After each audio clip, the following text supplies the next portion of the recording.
As we continue our countdown till Christmas, I thought we would look at a simple little dish, just a little square candy dish, or something that would be handy on your dresser or nightstand for putting the loose change and the car keys in. This idea was suggested by Don O'Day, County Line Forge, and Brent Books. So thank you for the idea.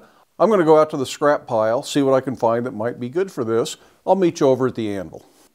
I was able to find a piece of 1/4 inch by 5 inch flat bar, and this isn't really scrap, this is just something too short to put back in the stock rack. I have no idea why I bought it in the first place, but I had a couple of feet of it out there. So I now have a nice 5 inch square of 1/4 inch thick material, 6 millimeter thick, 125 millimeters-ish. Again, this is just what I have on hand. If you got something a little bigger, a little smaller, you can still do this. Lots of ways to adapt on a project like this. Great place to use little pieces like this. If you go to your steel supplier, sometimes they'll have cutoffs about this size just laying around because they cut something up into pieces and they just have scraps. Every now and then they'll give them to you, but if not, they ought to sell them at pretty cheap prices. I think the first thing I want to do with this is chisel a line around about a 1/2 inch in to make a nice little border. Then we'll do something a little different on both sides of that border to set that transition off. But I think I'll start that chiseling cold. This is real easy to lay out with just a little square. Set it to a 1/2 inch or whatever dimension you want. And you can go all the way around the piece.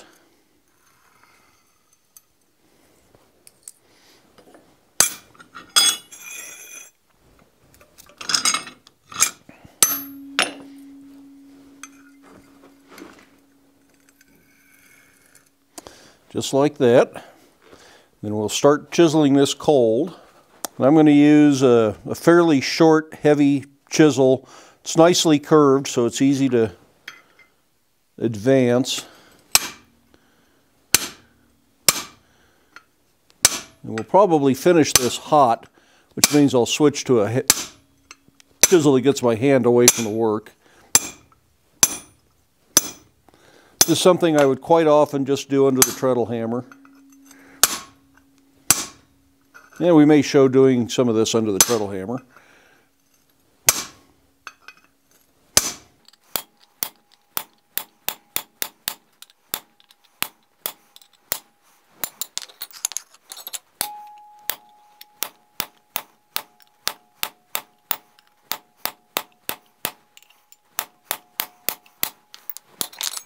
And make sure you have a positive stop in your treadle hammer if you're going to do this by hand.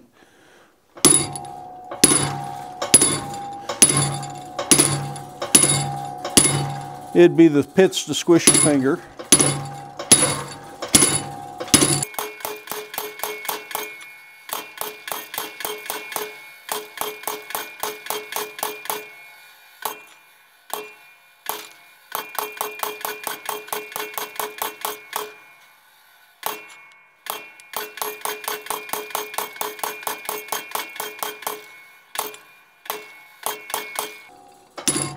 See, that chisel kicks out. I can't squish my hand because of this stop.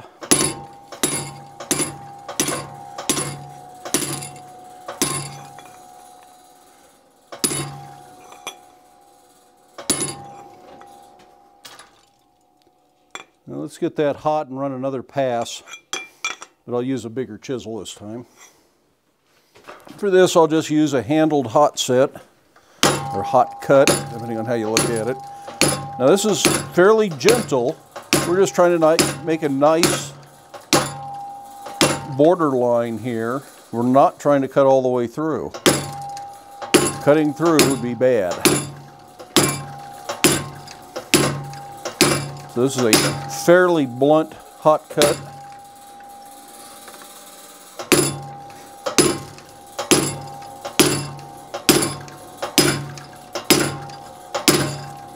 And of course you can do all this at the anvil. You don't have to have a treadle hammer.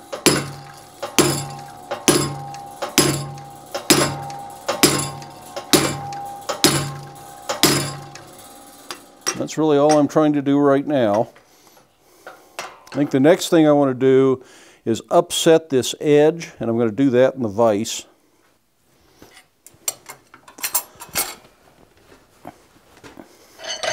To upset this edge, I'm going to use a swedge that's just a little bit bigger than my piece of plate.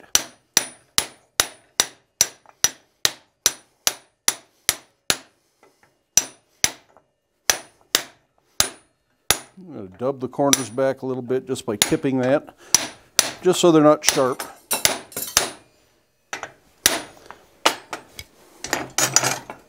That's really all that needs. We need to do that to all four sides. Now, because my vise jaws are wider than this, once I've done two opposite sides, I'm going to be damaging my upset if I put it in the vise like this. So I have some vise jaw inserts here that are slightly narrower, and that should hold on the inside of this without damaging my edges. So these will protect the edges I've already done.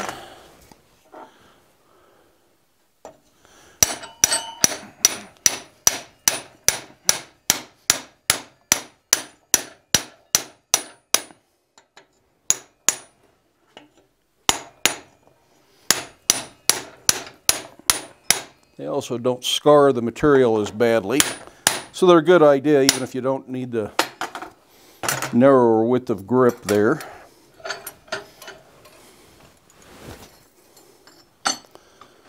Hopefully you can kind of see this.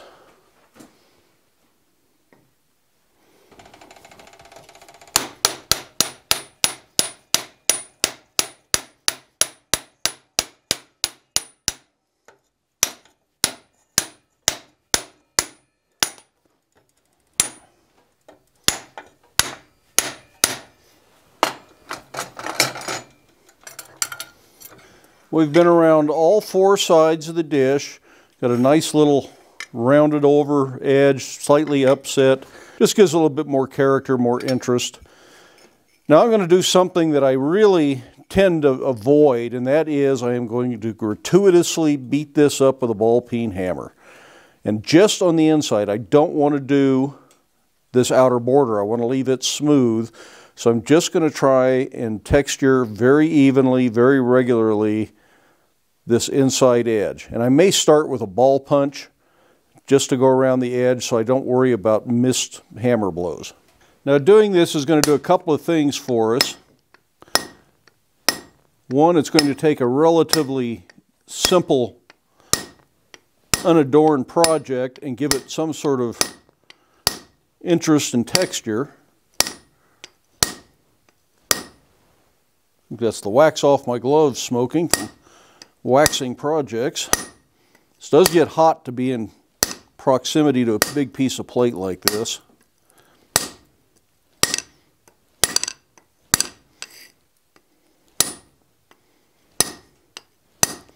But the other thing this does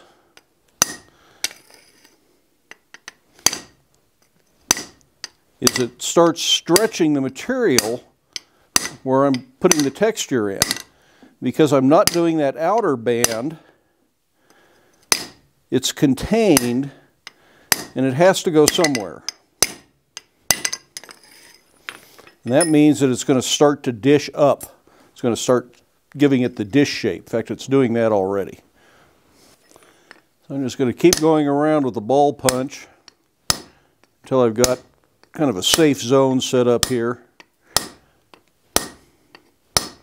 These hot mill gloves really do protect your hand in this kind of thing. They will get hot, but they get hot a little bit more slowly than a leather glove, so they aren't so bad.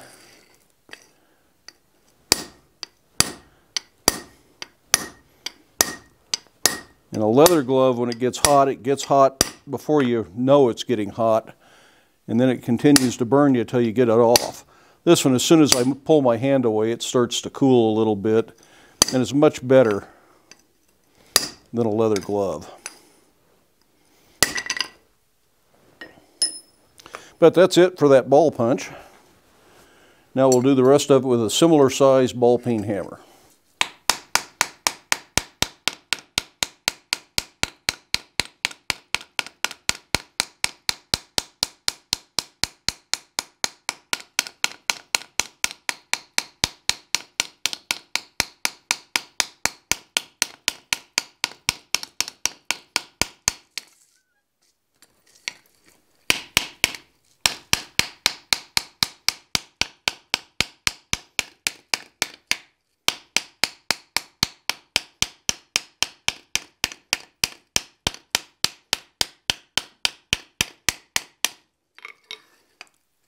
You can tell by the way this is rocking that we are creating some depth here, and it's starting to dish.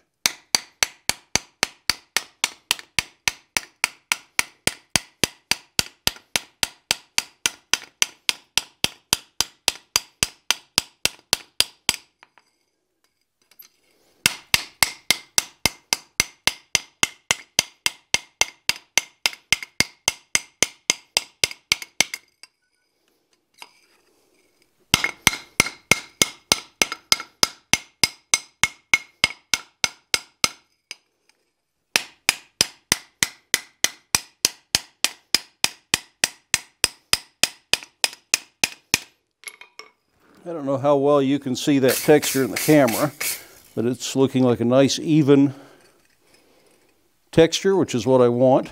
Now we're going to just dish that a little bit further. Actually, I think I'll put my touch mark on it first before it gets too dishy. So I'm just going to sign it down here in the corner.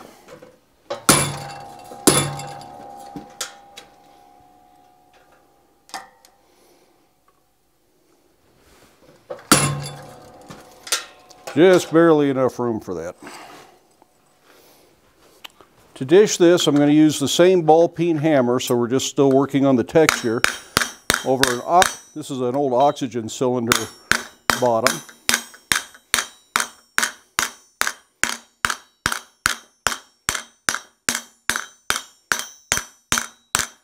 And I don't think a dish like this needs to be real deep. I think shallow is just fine.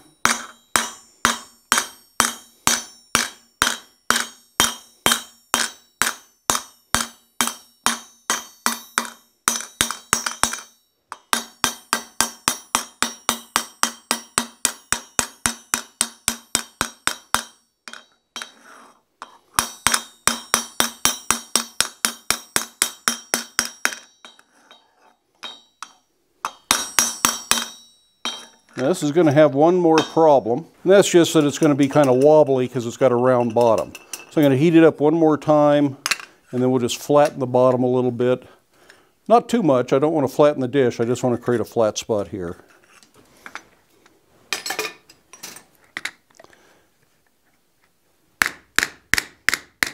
I just want to make a flat spot. And if that makes it too flat overall, it's much more solid.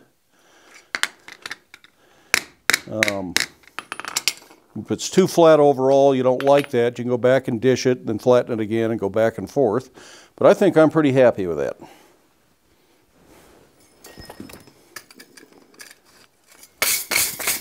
Now I'm going to go ahead and put my usual paste wax finish on this. But before I do that, and while it's still just warm enough to melt the wax, I'm going to sand this lightly right in the middle to try and bring out some highlights in that texture. So this is still way too hot to hold on to, but it's okay at this point with the hot mill gloves if I hold it gently. And I'm just going to go over it just enough to bring out the surface highlights on this, and I'm using 80 grit sandpaper.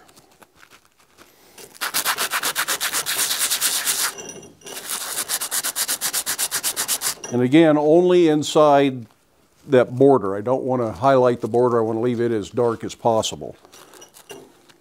Kind of hard to do this with gloves on, but this way it'll still be hot enough to wax. You could certainly do this and then put it in an oven at about 250, 300 degrees, and it should work just as well.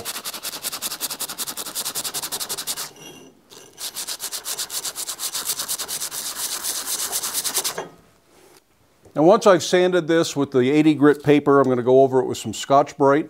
Remember, Scotch-Brite's a synthetic plastic, therefore it will melt to this if it's too hot. So make sure it's cooled down enough that that's not going to happen. It should be cool enough if you're able to hold it with the glove, but just to be sure.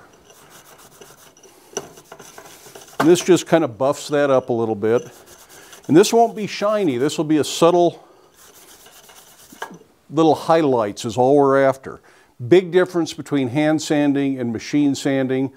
Using an angle grinder with a flap disc on this, nowhere near the same effect. It would look like you ground it with an angle grinder, and in my opinion, that would completely ruin the effect. So if you're going to do this, take the time to do the hand sanding, or just leave it as is and don't bother sanding at all. And hopefully we can get a good close-up at the very end of the video so you can see what this looks like. Well, this was another fun little project for our countdown to Christmas. Thank you very much for the suggestion. Little dishes like this can be a lot of fun to do. They can be made with things out of the scrap pile or your cutoff pile, things that you don't have another purpose for. And there's all sorts of different things you can do with this. We'll look at making a lot of other versions of this over the next year probably. Somebody suggested a 2-layer dish. I think for that we'll want a bigger bottom and maybe a small top about this size. But if we do that, there'll have to be a forged stem, some mortise and tenon joints. Maybe the stem will extend all the way up out of here and have a little ring to carry the whole thing with. I don't know. But for now, this one fits the super simple projects idea for our countdown. So I hope you enjoyed it. If you did, give it a thumbs up. If you haven't done so already, I would love it if you hit that subscribe button. Stick around, watch a few of the other videos, but then make time in your day to get out to your shop, make something. There's still time to get some of these projects done by Christmas, even if you have to ship them. So get busy or you're going to get behind. But in any case, do it safely and remember to wear your safety glasses. Have a Merry Christmas, Happy Holidays, and we will see you later.